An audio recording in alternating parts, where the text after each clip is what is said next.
Welcome to the Glossy Beauty Podcast. I'm Sarah Sprickfiner here with my co-host, Lexi Levestak. Lexi, how are you? I'm good. How are you doing? Good. We're talking a lot about TikTok Shop these days. Yeah?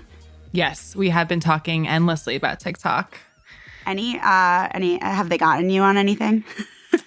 I'm not on TikTok, I have to admit. I kind of draw the line. I already have the impulse for Instagram. I have to kind of draw the line. You have to draw the line somewhere. I obviously have to be on TikTok to write the pop vertical. I was really not before I started this job. It was a big learning curve.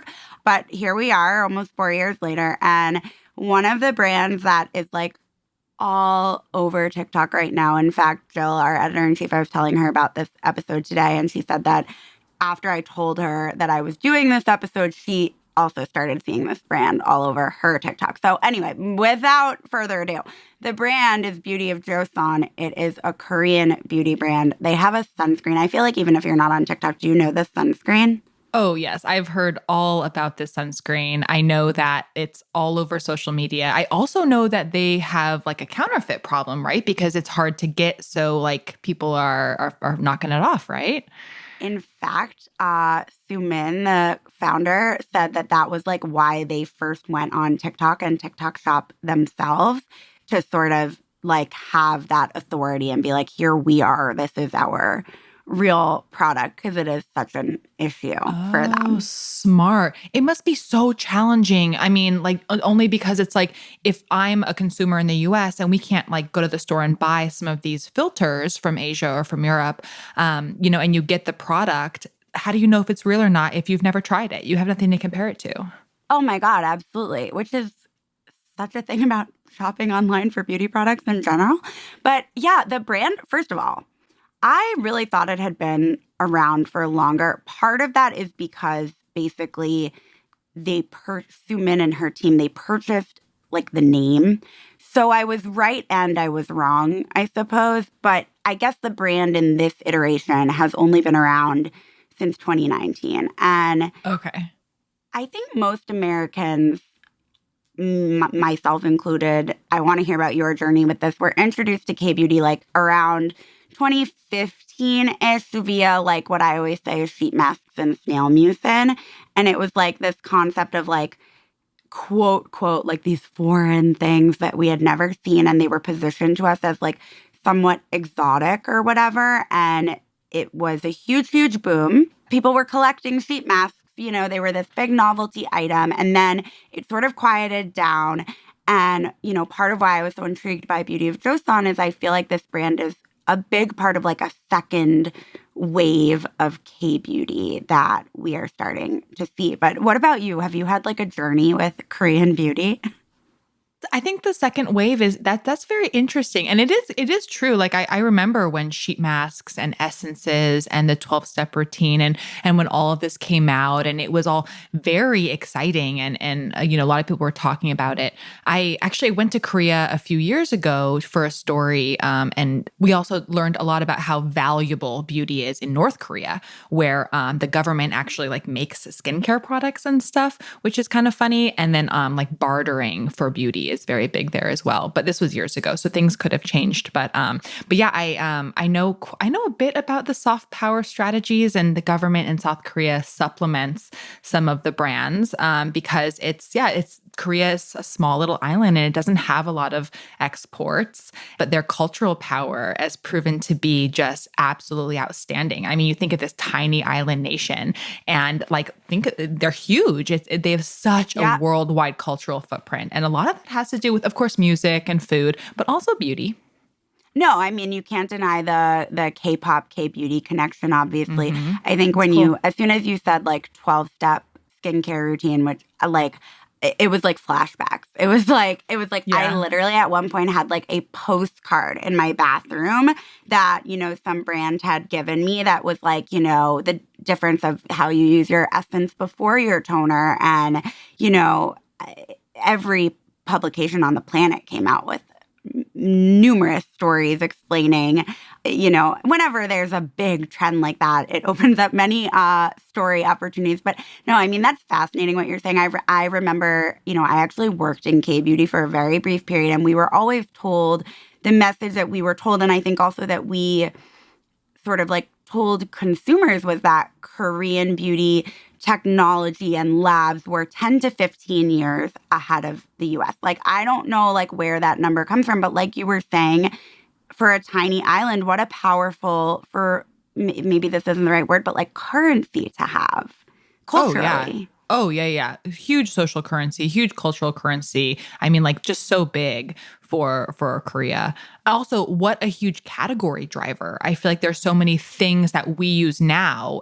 Sheet masks, like you mentioned, essences, peel off lip stains, like serum. Like there's so many things that came from Korea that created entire categories. The sunscreen stuff must be very interesting, though. I'm excited for this episode because I feel like because we have such like a archaic sort of structure in the US around what filters we can have, it must be like have created this massive white space, right? For all of the more advanced filters coming from like Korea or Europe. That's certainly why there's been such a high demand. And I think also because of all the innovation in Korea, the prices are just so accessible. Like Beauty of Joseon, like most of the products are well under $20. Yeah. What? Well under $20. Oh, it's I didn't really know incredible. that. And when I asked Sumin I was like, well, what's your favorite? I think the product junkie in me was really coming out on this episode because often I'm talking to someone where I'm so familiar with their products. Like I've written about them for 10 years and here's a brand that I've really not tried. And so I was like, what should we know about besides the sunscreen? Like I was geeking out a little and she was telling me about, an eye serum with retinol and, their Black Friday sale was on as we recorded this, but it was $13. Wow. That's really surprising. I guess I assumed because of what a cult product it is, but I've of course never bought it because you can't really get it here. I always assumed it was much more expensive, like a Japanese sunscreen or something. So you've tried this sunscreen, right? Is it as good as everyone says? It's super lightweight, and I think that's why people really love these sunscreens. I just got my hands on one of them. There's another, and there's a couple. There's another launching that's tinted that I think is going to, just be huge. I don't know how many shades, but I saw there was a pop-up in LA and I saw a photo of the different shades in LA. So this product is not out yet. It was previewed at this LA pop-up. And I know Chriselle Lim was in attendance and some big influencers and some LA media. And I definitely want to get my hands on that tinted one when it's officially out. And I think that for them, TikTok Shop has been huge and they've been working with influencers. And what's really interesting, and I mean, we get into this in the episode, is that the brand is way more popular with Americans than it is with Koreans. Oh, fascinating. You know what's similar to that I've heard is Laneige. Laneige is absolutely huge here, but in Korea, it's just kind of like another brand. And probably, I mean, I'm hedging a guess here, but probably that's okay because they're owned by Amore Pacific. Sure. So they're yeah, another brand we have. And the US is a great market for brands to be in. So she did not, I asked her if she wanted to grow her Korean market and it did not sound, I don't want to, I'll let people hear what she had to say, but it didn't sound like it was at the top of her priority list because, again, Americans are clamoring for these products, which are rooted in Korean herbs and tradition. And I think, again, really harken back to some of what I was using and learning about in 2015. Again, maybe me even more than some other people because like I said, I worked in K-beauty for a short time. So I really was trying a lot of different things. But for me, it got me, I will say I have not been this excited about a brand's products in a while. I was on the website being that sounds good. Rice water essence. Ooh, I want to try that. It's a really pretty brand. And again, the affordability, when I think about what are real people using? We get, I think in our inboxes, we get pitches for $1,000 serums and stuff. But at the end of the day, what are real people buying? And under a $15 sunscreen is I think the price point that many people want to stay at. Well, this is exciting. I've been wanting to learn more about this brand for a while now, so I'm so excited for this one. Thank you. I can't wait for you to hear it. And here's my interview with Sumin Lee.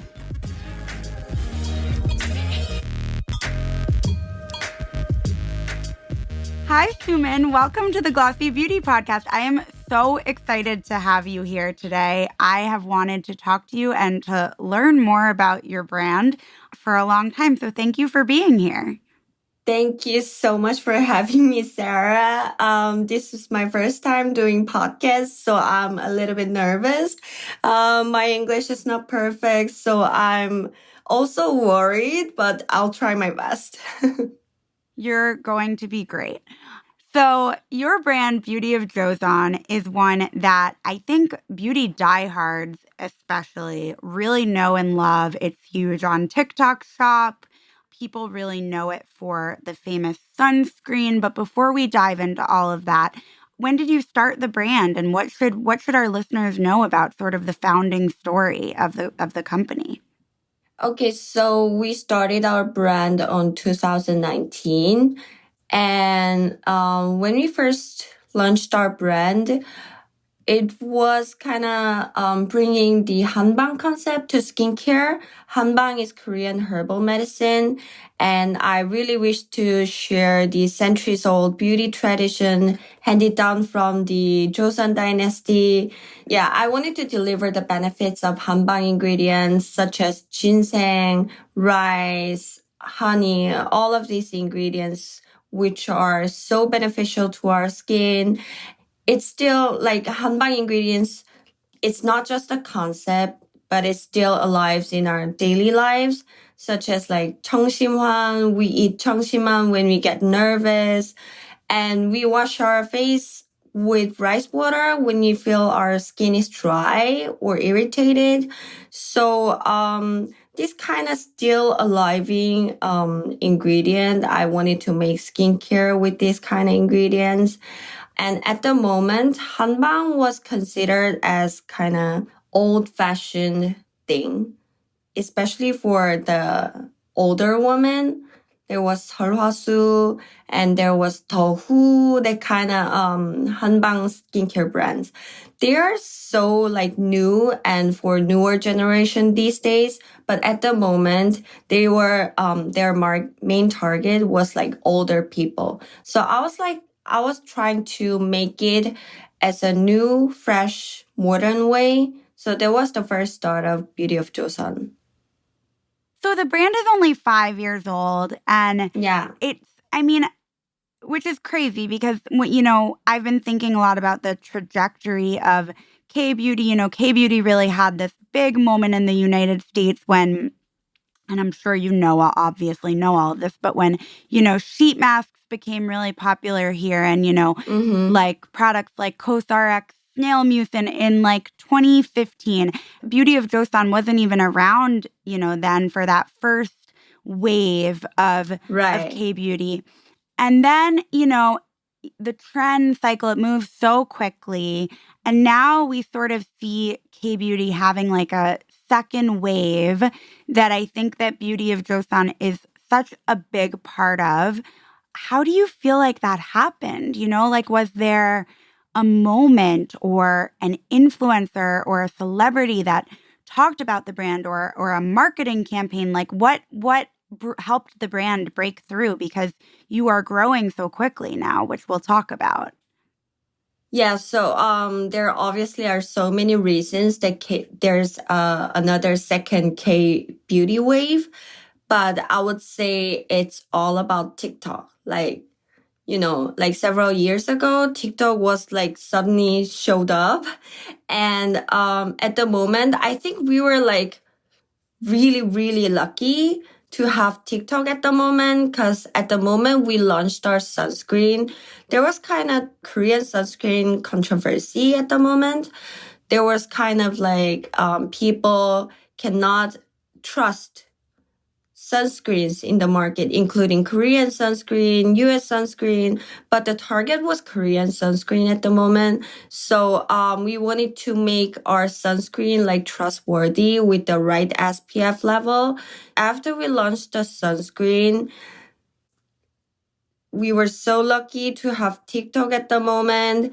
everyone was like trying to explain how good our sunscreen is.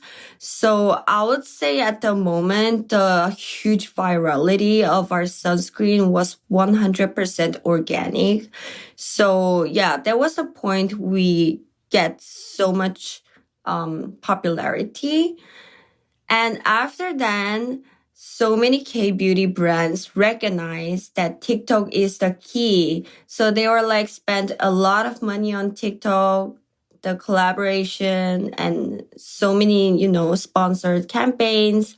So that made bring second K-beauty wave, I think.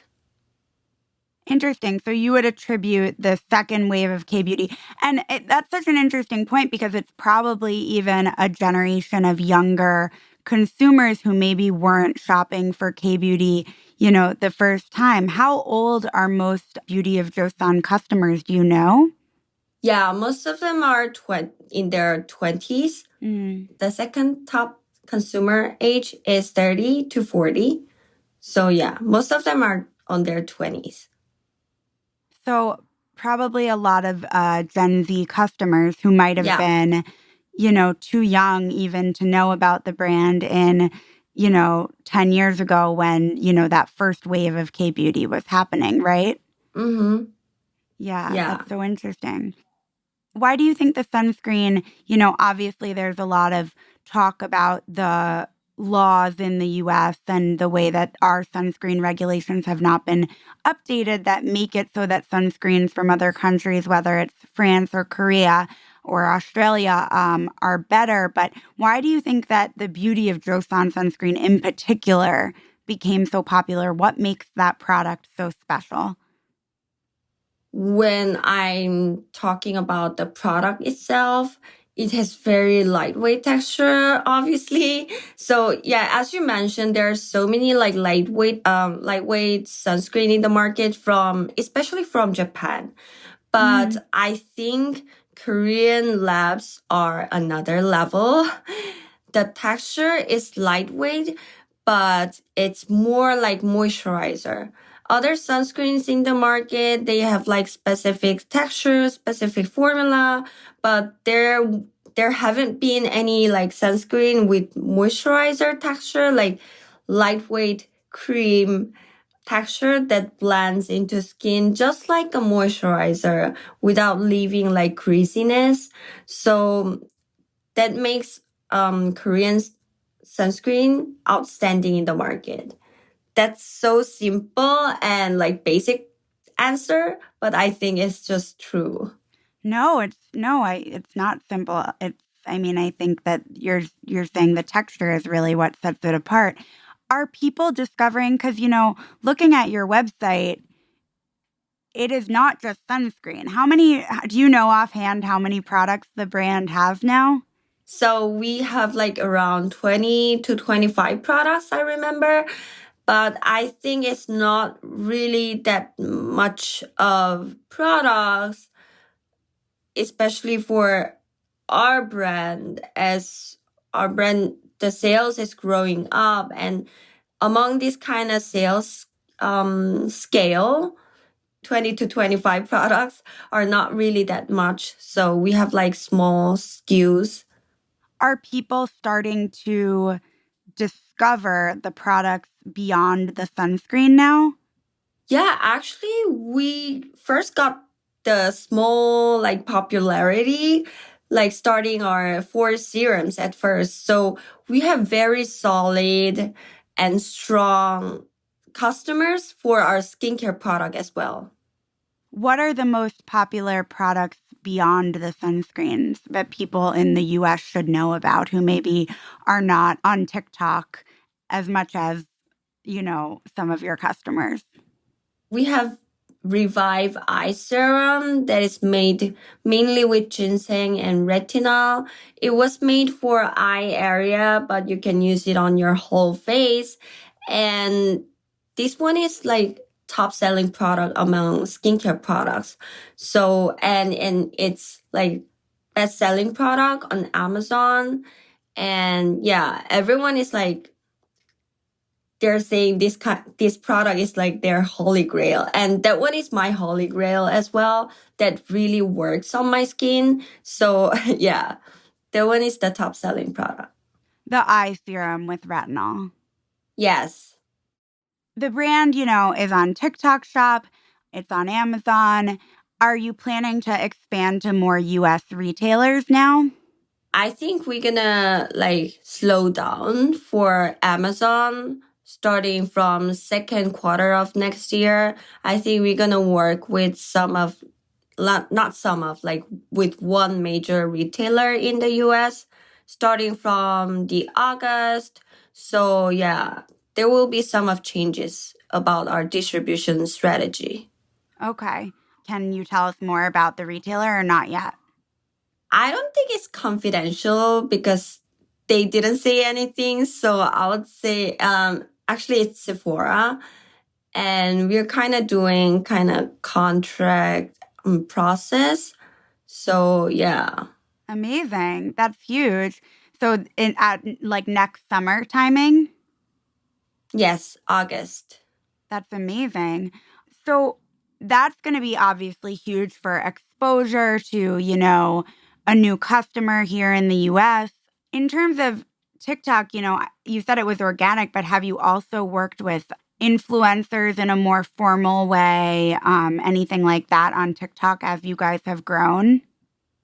Yeah, of course. Like influencers are like everything as a skincare brand, like as an online skincare brand, because there's no way to deliver the benefits of products to the customers like all over the world. So influencers are like, best partners to work with. So we really admire them. We really respect them.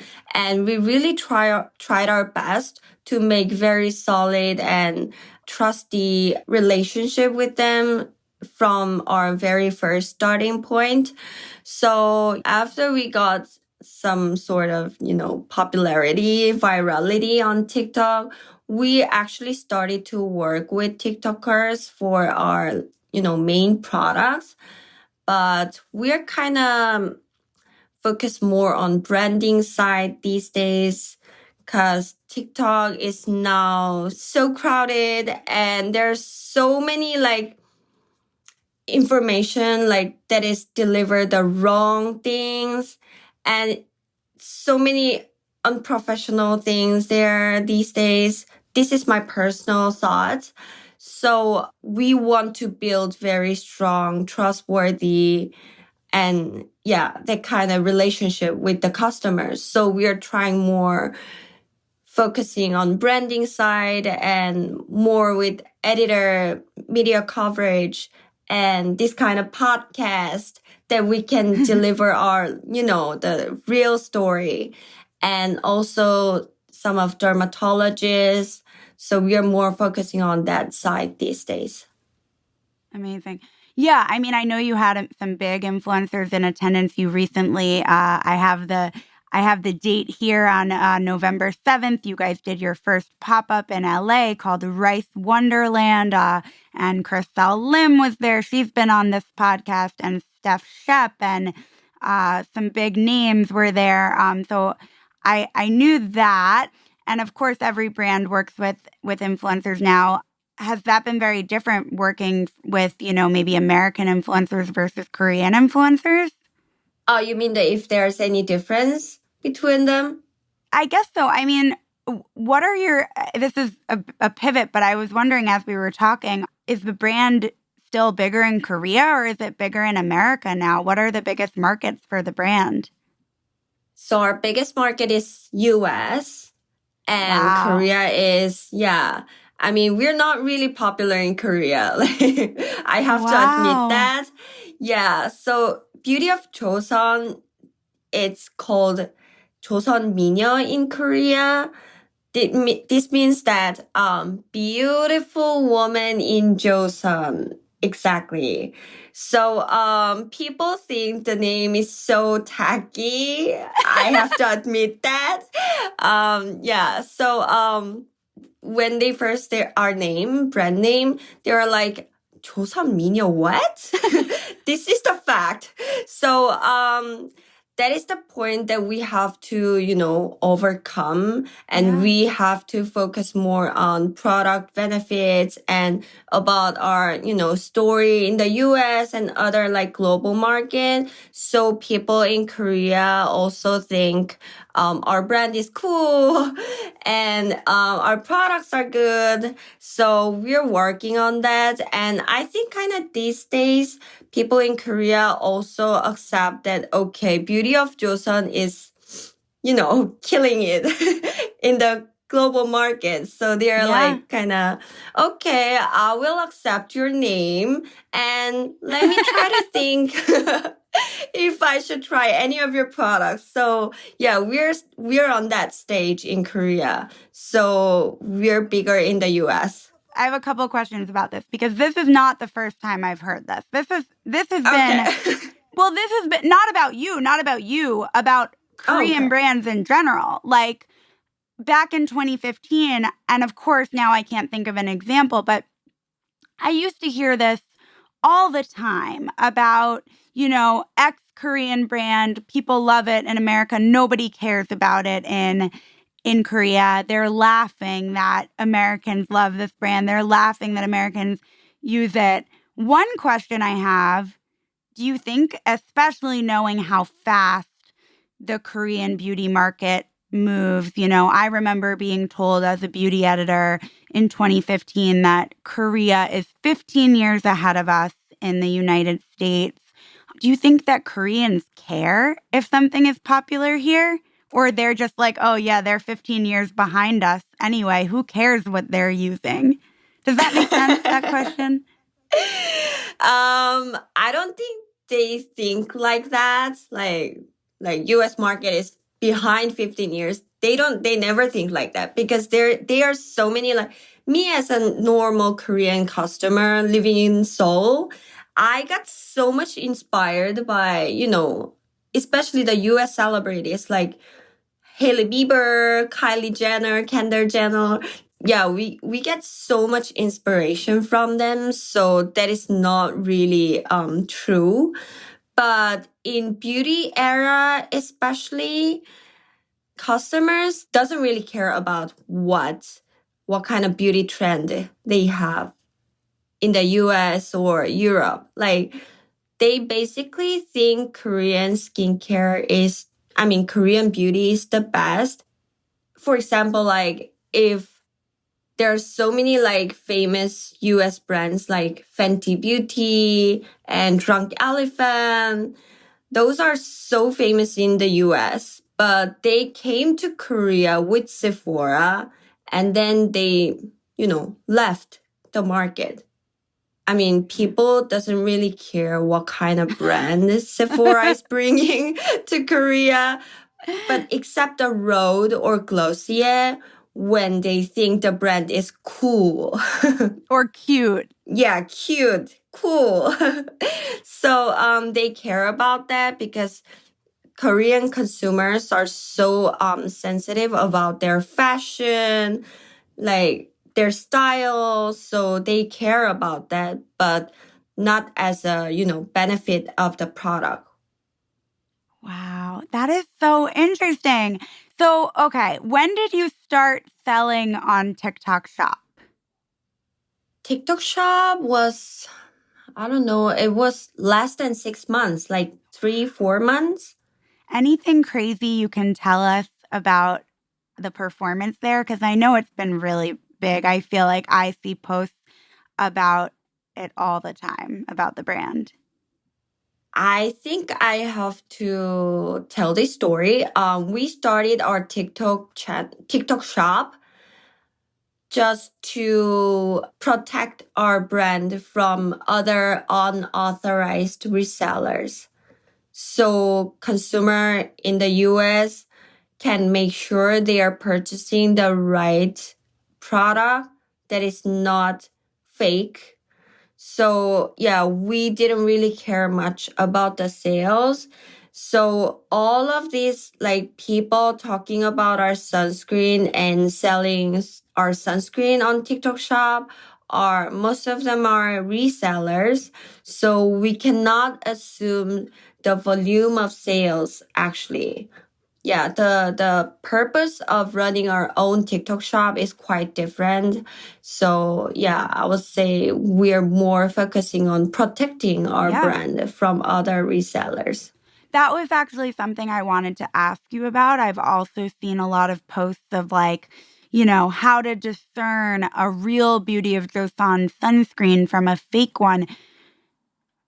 I guess the question is, why are so many people copying your sunscreen? Obviously, like we've discussed, it's such a popular sunscreen, but why this one? Why copy this sunscreen? Why did that become such a big problem? And, other than, selling from your own authorized shop on TikTok, what else can you guys do about that?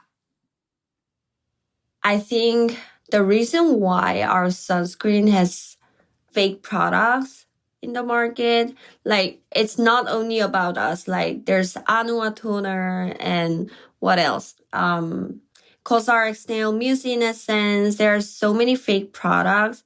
Yeah, so I think reason why we have so many fake products is it's really easy to make in Korea or even in China.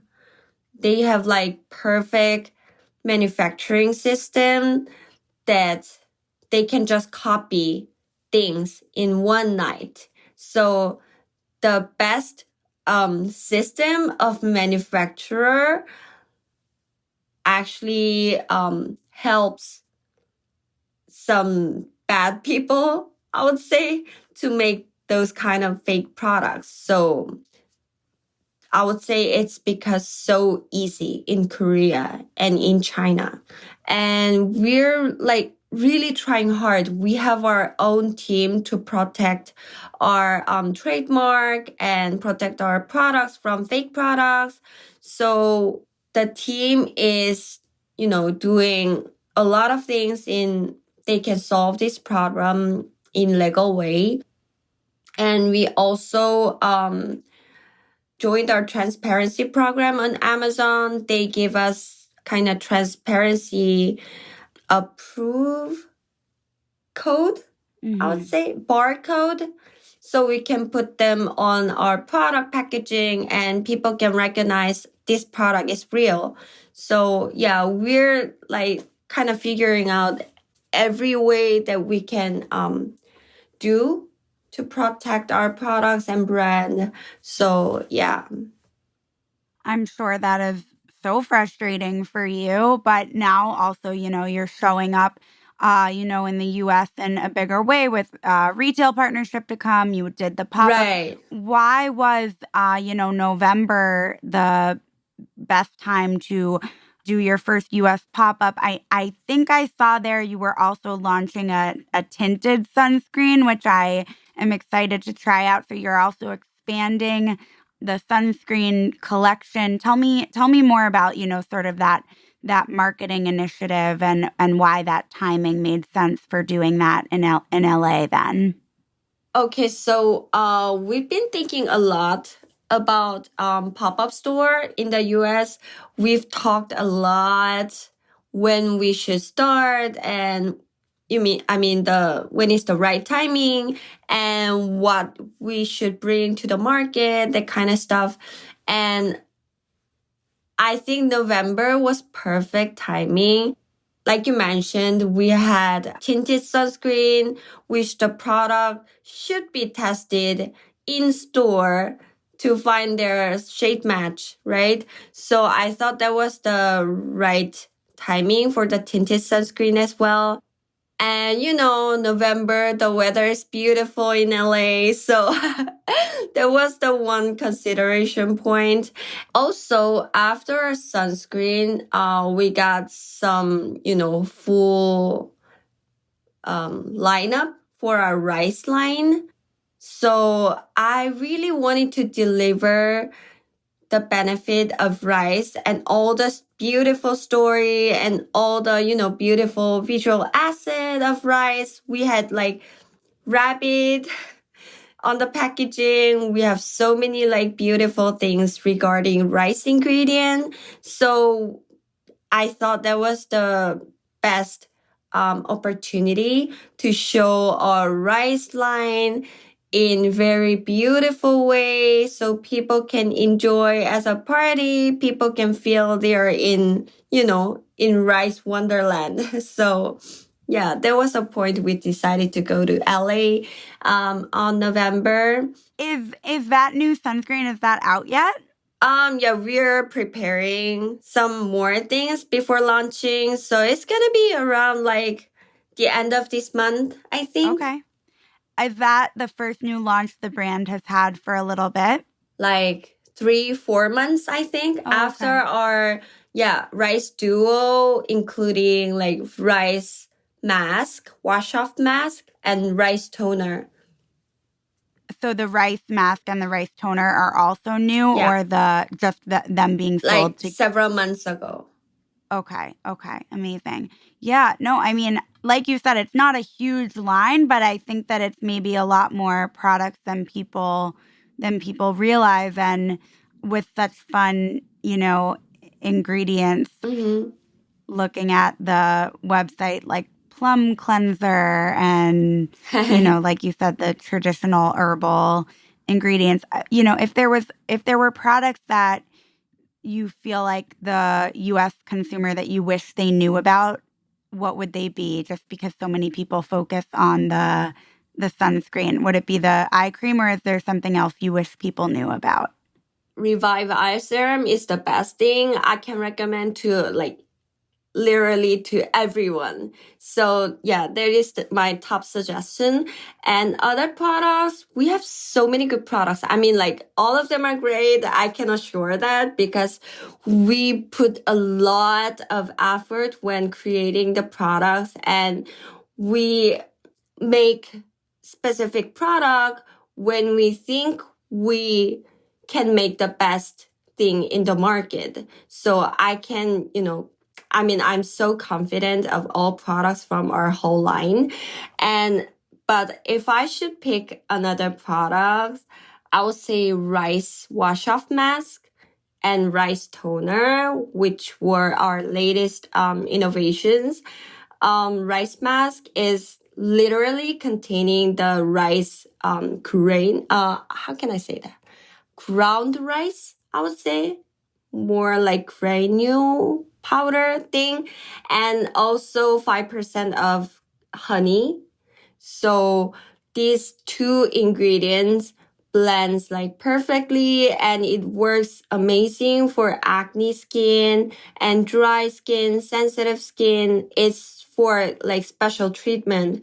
While you're taking a shower, you can just put it on your whole face on very thick layer, and then after like taking a shower, you can just wash it off with warm water, and your skin is like beautiful. So yeah. Okay, amazing. So we'll keep that in mind. And then I really have just two more questions for you. One, were you working in beauty before you started the brand in 2019? Oh no, I worked at snack company, like food and beverage company called Orion. It's one of the biggest snack company in Korea. They have like choco pie, they have gobuk chip, that kind of things. I worked as a purchasing manager. Wow. So you just felt inspired to bring a brand with this story of the herbal ingredients to the market. Actually, I mean, there's person that I know personally. So I kind of joined the company to work at the moment, I was kind of like sales and marketing manager, I would say. The company was really small, and the company, their main not they, like our company our main business was global distribution of Korean skincare brands. So I joined as a sales and marketing manager at the moment. The team was really small, like 5 people in whole team. So after I joined the team, we actually acquired the brand Beauty of Joseon. That was really, really small brand, and we changed like literally everything except the name of the brand. So yeah, that was the point, like first point we started the brand. Okay, so you guys sort of took like the shell of the company and then recreated it, and you did it with Yes. a couple other people at this company that was distributing other K-beauty products as well. Got it. That's right. Got it. Mm-hmm. Okay. And so you're one of the co-founders of the brand now. Yes. Got it. Mm-hmm. Okay. And then really my last question, like, as the brand continues to grow in the US, how much of a priority is it for you, or is it not a priority to grow the brand with a Korean market? Do you want the brand to become more popular in Korea, or are you more focused on growing it in America? I mean, personally, US market is my top priority because we already saw the potential. I mean, the opportunity, right? So there's so many things left that I can do more from this point. So there's so many things I want to do in the market, and there's so many opportunities like showing up. And yeah, so I'm going to focus more on US market, but I also will do our best in Korean market as well, but not like we don't want to like spend a lot of money for marketing campaign in Korea, because I think it's the most important thing is to get close with the Korean customers, that they can, accept us. They can trust us. So building this kind of positive relationship with Korean customer is the most important thing for me. So I'm gonna do more like branding campaign to meet people in real world, like pop-up store or like some collaboration. We did some collaboration with Korean influencer or celebrity, I would say. So that is my top priority in Korean market. So the goal is quite different. Like in US market, we're getting into like major retail channels. So we're gonna do like more wider scope of campaign in the US. But in Korea, we're kind of doing some small things to get more close with Korean customers. Amazing. Amazing. This was so fun. Congratulations on your incredible success. Like I said, I feel like I see the brand, every other TikTok that I scroll. And thank you so much, Sumin, for coming on the Glossy Beauty Podcast. Thank you so much for having me. It was a true honor. Like, thank you so much. Oh, I have one thing to say. 감사합니다. Yeah. Where did you learn from? Is that thank you? Yeah. 고맙습니다. Okay, 감사합니다 for coming on the Glossy Beauty Podcast. Thank you so much for listening to this episode of the Glossy Beauty Podcast. If you enjoyed it, please subscribe and leave us a rating and a review on Apple Podcasts, Spotify, wherever you get your podcasts. It really does help us out. And of course, visit glossy.co/beauty for even more coverage of the beauty industry. Bye!